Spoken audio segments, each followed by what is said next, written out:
Salam dəyərli izləyicilər, bugün sizə qadınlar arasında uşaqlıq boyunluq xərçəngin profilaktikasında HPV peyvəndinin önəmindən danışacağam.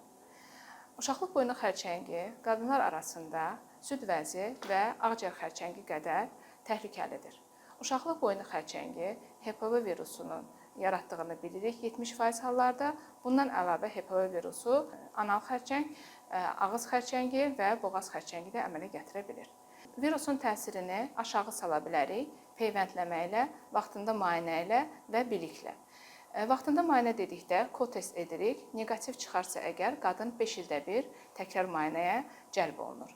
Peyvəndləməni isə dünyada inkişaf etmiş ölkələr arasında Kanada, Yeni Zelandiya, Avstraliya, Birləşmiş Krallıqlarda edilən planlı peyvəndləmə proqramına əsasən uşaqlıq boyunluq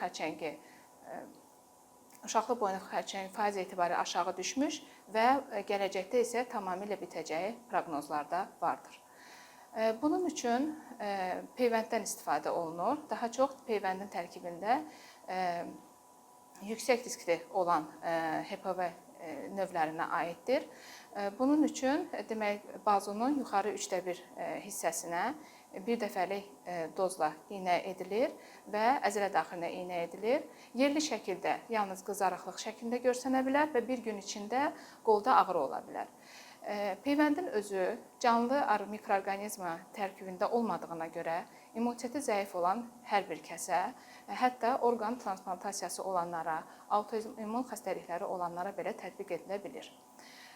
Əsasən, Ümumdünya Səhiyyə Təşkilatının tövsiyələrinə əsasən 15 yaşa qədər 2 dozda, 15 yaşdan sonra 45 yaşa qədər 3 dozda olması tövsiyə olunur. Əgər bu dövrlərə hamiləlik düşərsə əgər, həmən doz saxlanılır, südvermə dövründə isə dozalama bitir. Mərkəzi Gömrük Hospitalda müayinə, müalicə və peyvəndləmə aparılır.